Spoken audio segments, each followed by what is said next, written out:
तो बताया नहीं बेटा, दूध यही होता है, तुम लोग गरीब हो, तुम्हारी माँ चावल की पानी तुम्हें पिलाती है। जीवन में जितना आनंद है हम उतने ही धार्मिक हैं, जीवन में जितना दुख है हम उतने ही पापी हैं। तुम शायद जानते नहीं होगे लेकिन तुम धर्म का ही पालन कर रहे होगे। अरे तुम्हारी भी अपनी जिंदगी है, उसमें कुछ आध्यात्म के लिए लगाओ और उस बच्चे को भी आध्यात्म के पीछे लगाओ।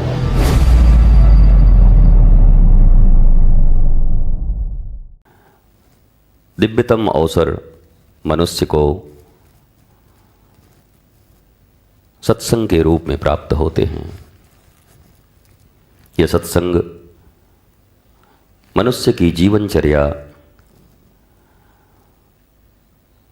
मनुष्य के आनंद, प्रेम और शांति के वर्धन में आधारभूत स्तंभ है। धर्म धारण करने को कहते हैं। धर्म किसी कलाकारी का नाम नहीं है। ये जलाया, ये बुझाया, ये गए, ये नमन किया, प्रणाम किया, परिक्रमा किया। These are devotional activities, not spirituality. धर्म केवल और केवल सत्य को धारण करने की प्रक्रिया है, क्षमता है। मनुष्य सत्य के जितने पास होता है वो उतना आनंदित, शांत और आह्लाद में जीता है, और जो सत्य से दूर होता है वो उतना ही दुखी, शोक में, अवसाद, विषाद, टेंशन, डिप्रेशन, आभाव, प्रभाव, इन सबों में जीता है। तो पहले ये आप सब क्लियर हो जाएं कि धर्म बहुत सहज है। जैसे जैसे अपने भीतर में हम सत्य को धारण करने चाहते हैं, जीने लगते हैं, हमारे व्यवहार में आने लगता है, तो हम धर्ममय जीवन के पथ पर चल पड़ते हैं। पर इस वर्तमान समाज में, दुनिया में, भारत में धर्म के मूल स्वरूप से 99% लोग दूर हैं। जिसे वो धर्म समझते हैं वो करते हैं, फिर भी दुखी रहते हैं, और फिर वो सारा का सारा दोष धर्म के ऊपर मढ़ देते हैं कि हम तो इतने साल से धर्म कर्म कर रहे हैं फिर भी हमारा जीवन ठीक नहीं हुआ। बिना जाने द्रोणाचार्य के पुत्र थे अश्वत्थामा, बड़े गरीब थे,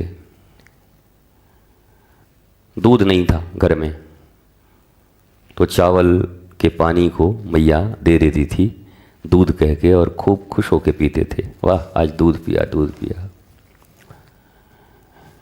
एक दिन अपने मित्र के पास गए, मित्र ने सच्चा दूध पिला दिया। मित्र की माँ ने बोला, ये क्या है? बोला, ये दूध। हाँ, ये दूध नहीं हो सकता, हमारी मैया तो कुछ और देती है। तो बताया नहीं बेटा, दूध यही होता है, तुम लोग गरीब हो, तुम्हारी माँ चावल की पानी तुम्हें पिलाती है, पर दूध यही है।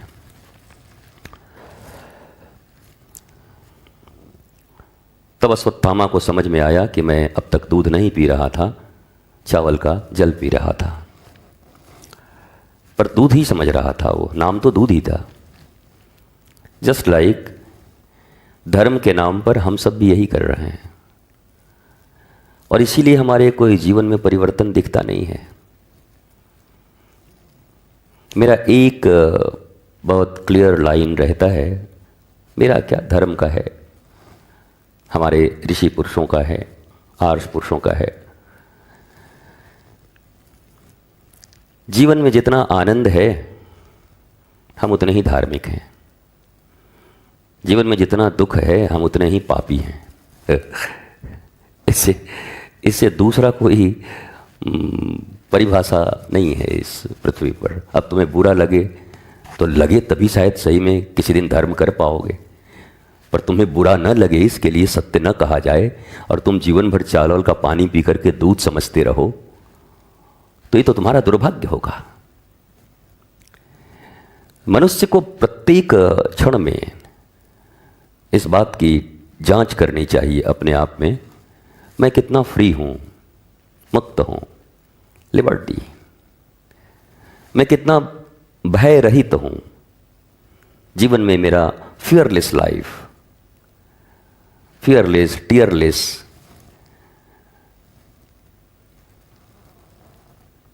अगर ये है तो तुम शायद जानते नहीं होगे, लेकिन तुम धर्म का ही पालन कर रहे होगे। इट मे बी पॉसिबल कि तुम और चीज़ें नहीं कर रहे होगे जो रिचुअल्स हैं, और लोग तुमको कहते होंगे ये कैसा धार्मिक आदमी है, बट फैक्ट ये है कि तुम धार्मिक आदमी हो। जाने अनजाने जो भी तुम कर रहे हो वो धर्म में काम कर रहे हो। और फिर धर्म का अर्थ एक गुण भी होता है, गुण, जल का गुण शीतल, आग का गुण ताप, हर चीज का एक गुण होता है। आंखों का गुण है देखना, कानों का गुण है सुनना, जिह्वा का गुण है स्वाद लेना, त्वचा का गुण है स्पर्श करके महसूस करना। सबके गुण हैं अलग अलग। पंखे का गुण है तुम्हें हवा प्रदान करेगा, एसी का गुण है ठंडा कर देगा, हीटर का गुण है गर्म कर देगा। हर चीज का गुण है, धर्म भी गुण ही है। मनुष्य का वो गुण जिसमें वो शांत, आनंदित, आह्लादित, प्रेम से भरा होता है, दिस इज धर्म, this is spirituality, nothing else. बाकी सब कलाकारी है, इधर उधर ऐसे वैसे, इधर ये किया वो किया, वहाँ गए वैसे किए, वैसे मुंडी मारा वैसे मुंडी टूट गया, वैसे पाँव में छाले पड़ गए, हम तो इतने साल से ये कर रहे हैं, हुआ क्या? क्या करें महाराज जी, हमारा बेटा एग्ज़ाम दे रहा है 10 साल से, पर हाई स्कूल पास ही नहीं कर पा रहा है, हर बार 10वीं क्लास में ही रह जा रहा है। हुआ क्या? कर तो कुछ नहीं रहा है तुम्हारा बेटा। हाँ, अगर पढ़ रहा है तो पास भी होना चाहिए ना, पढ़ रहा है तो आगे भी जाना चाहिए, उसे बोध भी होना चाहिए, वो तो हो ही नहीं रहा। गुरुजी हम 5 साल के थे तब से हम हनुमान जी के भगत हैं। अभी कितना उम्र है बेटा? 55 साल हो गया गुरुजी। हालत क्या है? बहुत खस्ता है गुरुजी, घर में बड़ा प्रॉब्लम चल रहा है, पत्नी बात नहीं सुन रही है, बेटा अलग निकल गया है, बेटी कुछ सुनी नहीं रही है, ससुराल पक्ष से एक मुकदमा आ गया है, ज़मीन का मुकदमा हार गए हैं, टांग थोड़ा कटने वाला है, ब्लड प्रेशर बढ़ गया है, शुगर बढ़ते जा रहा है। तू जिंदा कैसे है भाई? अब तक तो 4 आदमी के साथ निकल जाना चाहिए था राम नाम करते हुए, तो जिंदा कैसे? कुछ समझ नहीं आता। बट ये लोग भी कहते हैं मैं धार्मिक हूं। अब मेरी कोई सहानुभूति नहीं है ऐसे लोगों के प्रति। एक वो कोई बढ़िया कोई राइटर होगा इंग्लिश का, शेक्सपियर है या क्या मुझे पता नहीं, जिसने भी लिखा हो, sympathy is better than gold. मैंने उसको कट किया था, sympathy better than gold. Gold is better than sympathy. झूठा सिंपैथी देकर क्या करोगे? अगर तुमको हम कहें हो अरे रे हम आपके साथ, हमें एक आदमी कहे कि हम 1 किलो सोना आपको देंगे, कहाँ जाओगे? मेरे पास कि 1 किलो सोने वाले के पास? हैं गुरुजी आपका सिंपैथी कौन लेगा? गोल्ड मिले चकाचक, सिंपैथी की क्या जरूरत है? Gold is better than sympathy always. बाप बड़ा ना भैया, सबसे बड़ा रुपया। इस जीवन में धर्म पहले जानो और फिर धारण करो। टू डू टू बी, होना है तो करना होगा। पर कर तो सभी रहे हैं, बट दिशाहीन, डायरेक्शनलेस। उनको डायरेक्शन पता नहीं हो किधर जा रहे हैं। हमारी नानी ने कहा था, दादी ने कहा था, घर में ऐसी परंपरा चली आ रही है, पंडित जी ने ऐसा कहा था, हमने वहाँ देखा था, हमने उनसे सुना था, हमने वो कहा था। अरे इससे धर्म नहीं होता। वहाँ सुना था, वहाँ कहा था, वो देखा था, परंपराएं देखी थी, इससे नहीं होता। धर्म होता है हमारे आर्ष ऋषियों ने, मुनियों ने शास्त्रों में अपने अनुभव को लिखा। वो भी 100% धर्म नहीं है। उन्होंने जो अनुभव किया वो लिखा। तुम क्या अनुभव कर रहे हो? तुम्हारे पास भी तो एक जीवन है, उन ऋषियों के पास भी एक जीवन था। नारद जी के पास भी एक जीवन, तुम्हारे पास भी जीवन है। कन्वगालो, चैवन्य, विश्वामित्र, वशिष्ठ, ऋभु, अंगिरा, भरद्वाज, ये सब ऋषि हैं, बड़े बड़े भक्त। मीरासूर, कबीर, तुलसी, जना, रैदास। पर तुम भी तो एक आदमी हो, वो भी एक आदमी ही होकर इस पृथ्वी पर आए थे। उनका भी जन्म एक माता पिता से और इस पृथ्वी पर आए, और उन्होंने अपने जीवन में ऐसे ऐसे अनुभव किए, आनंद किया, आह्लाद किया, और बहुत कुछ लिख कर चले गए। और बहुतों को तो गरज भी नहीं था लिखने का, वो जानते थे हम आनंदित होकर के जा रहे हैं, दुनिया लिखेगी। बहुतों ने लिखा नहीं, दुनिया वाले लिख रहे हैं उनके बारे में। आपका जीवन ही प्रमाण है कि आप धार्मिक हो कि नहीं हो। जीवन ही प्रमाण है और कुछ प्रमाण नहीं, कोई और प्रूव नहीं है। वो कितना भी वो कोई कोर्ट नहीं है, ये कोर्ट रूम, अदालत का दरवाजा आके खड़ा होकर के सबूतों के आधार पर इनको सजा दिया जाता है, सबूतों के अभाव में इनको बरी किया जाता है। सबूत भी तुम्हारे पास हैं, जज भी तुम हो, वकील भी तुम हो, मुजरिम भी तुम हो, सब तुम ही हो। यहां पर तुम्हारा जीवन है, जजमेंट तुम्हारा। इस पथ पर चलोगे कि उस पथ पर चलोगे, निर्णय तुम्हारा, जज होगे तुम। गलत निर्णय के साथ तुम्हारा मन खड़ा हो जाता है। ऐसा है कि सब कोई तो कर रहा है तो हम ही कोई कर रहे हैं क्या? दुनिया में तो लोग भी ऐसा करते हैं, कोई हम पहले आदमी तो ऐसे है नहीं। अब तुम वकील भी बन गए अपने ना, तुम गलत के पक्ष में खड़े भी हो रहे हो, वकील भी तुम ही हो। चिंता मत करो, तुम तुम्हारे लिए ही कर रहे हो, तो सजा भी पाओगे तो तुम ही पाओगे, और आनंद भी पाओगे तो तुम ही पाओगे। इतना ही है। और इसलिए जीवन में आप इस बात का सदा ध्यान रखेंगे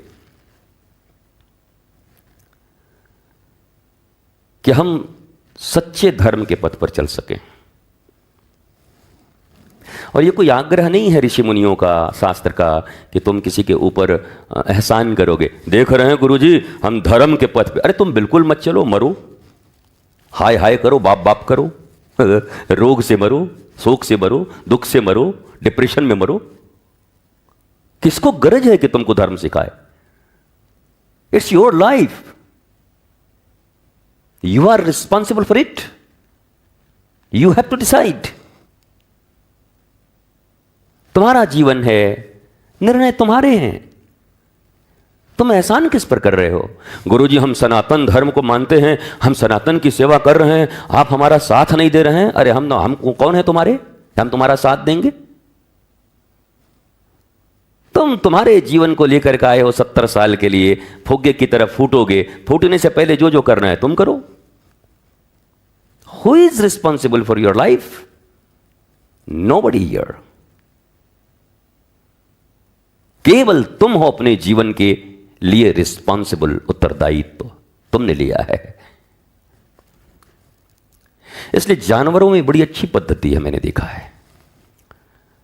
बच्चे थोड़े से बड़े हो गए, छोड़ दिया, चिड़िया उड़ने लगी, चल उड़। गैया का बछड़ा थोड़ा सा बड़ा हो गया, दूध छोड़ा, गैया अपना दूसरी तरफ, चल तू अपना काम देख, निकल। घोड़े का हो गया, तू निकल। वो इतना नहीं निभाते हैं ये ऐसे करके, और बहुत सेंटी होकर के रोए जा रहे हैं, मामा हमारा बड़ा ये हो गया और हम ब्रेकअप हो गया और टेक ऑफ हो गया। इससे उनको कोई मतलब नहीं है, वो हम ही सेंटी हुए जा रहे हैं बिना मतलब के। Choose your path, path of truth, path of love, spirituality, आध्यात्म कहते हैं जिसको। जब इस प्रकार से तुम्हें कोई छोड़ेगा तब तुम पथ को शायद स्वीकार कर लो। ज्यादा कोई एक्स्ट्रा केयर करता है ना तो बन बनाने लगते हैं बच्चे। वो घर में कोई बच्चा को ज्यादा केयर करो तो बड़ा जिद्दी होता है, चल उधर। वो कई माताओं को मैंने मेरे जीवन भर यही समझाया, क्या कहें गुरुजी, कुछ खाता ही नहीं है, कुछ दिन भर इसके पीछे पड़े रहना पड़ता है। हम क्या, हमारे पास 2 दिन छोड़, अगर बाप बाप करके ये ना मांगे खाने को तो फिर बताना, पूछो ही मत खाने को। छोटा बच्चा है, भूख लगेगी तो पूरा घर में हंगामा कर देगा, हाँ। अब उसको भूख नहीं है, दाल का पानी पी लो, दूध पी लो, फल खा लो। अब पेट तो इतना बड़ा है, क्या ठूस देगी, मार डालेगी बच्चे को। कैसे कैसे लोग हैं, कहते गुरुजी कुछ खाता ही नहीं है। अब मैंने जितनों को सुना उनका खाना देख करके मैं सोचा, हे भगवान, मैं गलती से आ जाऊं तो कहीं मुझे ना खा जाए, ये इतना खाता है। पर हर मां कहती कुछ नहीं खाता है। इंडिपेंडेंट बनाओ ना। उसको भूख लगेगी, वो डिमांड करेगा, मां मुझे खाना, रोएगा, दूध पिला दो, सो जाएगा। फिर पीछे ही पड़े हुए, बिना मतलब का एक्स्ट्रा केयर। अरे तुम्हारी भी अपनी जिंदगी है, उसमें कुछ आध्यात्म के लिए लगाओ और उस बच्चे को भी आध्यात्म के पीछे लगाओ। जितना खाने के पीछे पड़े रहते हो ना, शायद अगर उस बच्चे के पीछे पड़े रहते तो ध्रुव, प्रहलाद, मीरा बन जाता वो।